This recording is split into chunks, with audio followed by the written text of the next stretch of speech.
Hi mga mare! Welcome na naman sa panibagong araw ng buhay ko!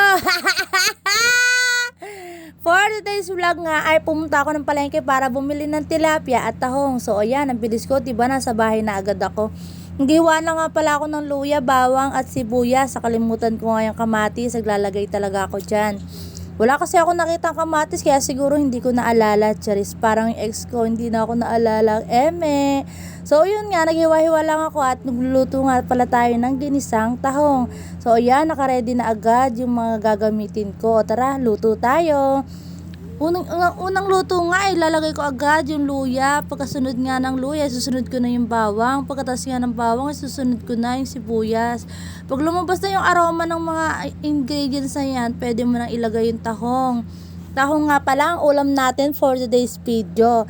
Ang tahong ni Carla. So ayan, nilagay ko na yung tahong at nilagyan ko na siya ng mga ingredients na kailangan niya.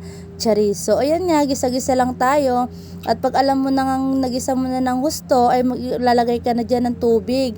Depende na lang yung tubig sa dami ng tahong mo, or depende na lang din sa'yo kung gaano ang dami mong gustong tubig. Magpapadede yan, Charis. So ayan nga, naglagay lang din ako ng konting patis.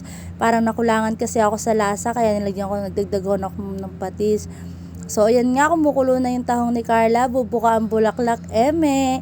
So ayan nga, habang kumukulo na ay malapit na yung maluto. Kasunod nga yan, nilalagay ko na yung dahon ng sili. Pag isang kulo lang yan ay perfect na yan, ulam na yan. O diba? O. Isang kulo lang ay luto na nga ang ating tahong. Maya maya ay nilagay ko na rin ng siling green, 2 kasi nagdadagdag daw ng lasa sa mga nagluluto. Totoo ba? So ayan, luto na nga, kain tayo.